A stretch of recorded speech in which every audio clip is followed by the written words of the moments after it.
Lord of the Flies by William Golding. Lord of the Flies is a novel written in 1954 that describes the events of a group of boys who become stranded on a deserted island after a plane crash. The boys learn to develop a civilization without adults and elect leaders and roles in the group. Quickly, they begin to face the challenges of society. Without any restrictions, supervision, and consequences, they become out of control, violent, and evil, fighting against one another and causing conflict. My first key passage from the novel comes from Jack, a character who early on seems harmless but soon reveals his violent personality. Jack says, "I agree with Ralph. We've got to have rules and obey them.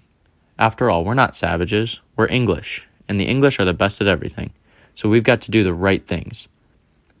I find this passage important because it gives insight into multiple different concepts in the story. To begin, this passage displays irony. This quote from Jack perceives the boys and him as a group with good intentions, also portraying them as not savages. Ironically, the reader soon finds out Jack and many other boys are corrupt and completely savage.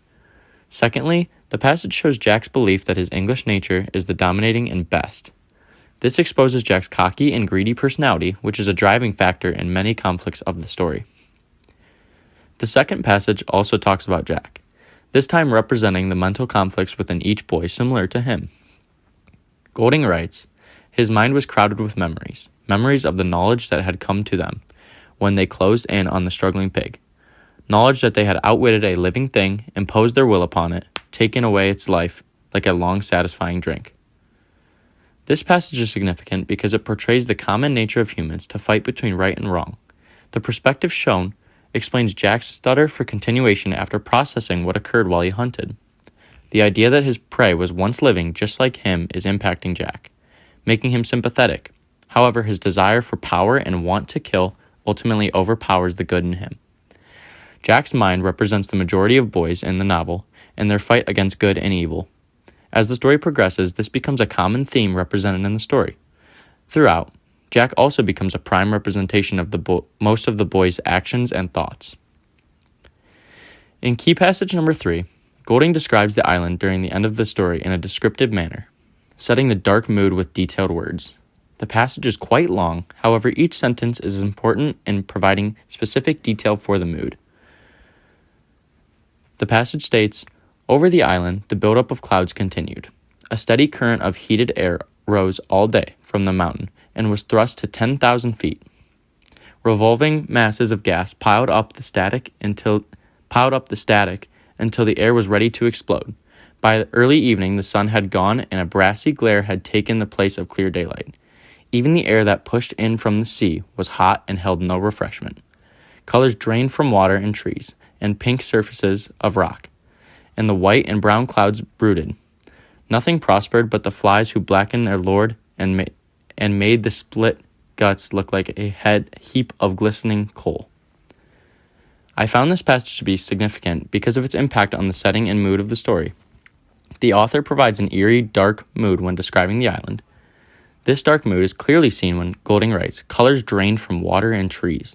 The author gives the reader the idea that hope for survival is being washed away for the boys. Golding also talks about the sun being gone and a brassy glare arising in similar ways. All these details help to fit and mold the sad and dark mood of the final chapters and add to the setting of the novel. To add, this passage is also a great example of William Golding's descriptive and detailed writing style. Thematic Topic 1. One of the author's many themes is good versus evil, or specifically mankind versus savagery. Golding focuses on the idea that when one's true mankind takes over, the savage, evil nature of them seeps through. When society cooperates, the urge of savagery stops. This idea is supported by the island survival test on the schoolboys, allowing only their mankindly characteristics to break through.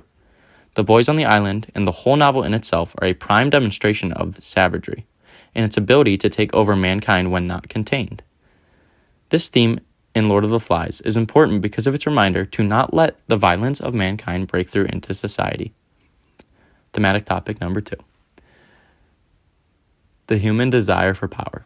Golding displays the want for power and control from human nature. The book shows how, over time, the boys began to fight over power. Once again, he expresses this by providing the scenario of leaving the boys to to survive on the island and observes the processes and actions taken as their pure human nature qualities take over. The group reaches extremes of killing each other to achieve power. Most of the themes in Lord of the Flies relate back to the idea that humans are far from perfect, and in a society, people will act out in violence against one another to gain power or reach satisfaction. Author style. The style of writing used by William Golding is very descriptive and detailed.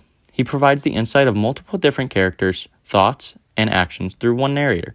Golding is unique in the way that he builds steady anticipation towards the climax of the novel. Specific to Lord of the Flies, Golding uses metaphoric phrases in order to give the reader a feeling similar to that of the boys in the novel. He is descriptive in a sense, yet vague in certain ways, in order to raise questions like the questions of the characters in the story. The style of Golding's is effective because it makes the reader feel like they are in the book themselves. His writing makes the book very engaging and the type of book that makes readers keep coming back. Why this novel?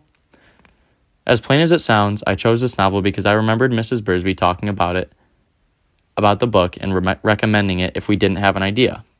I am typically not one to read much and did not have high hopes for this book at the start.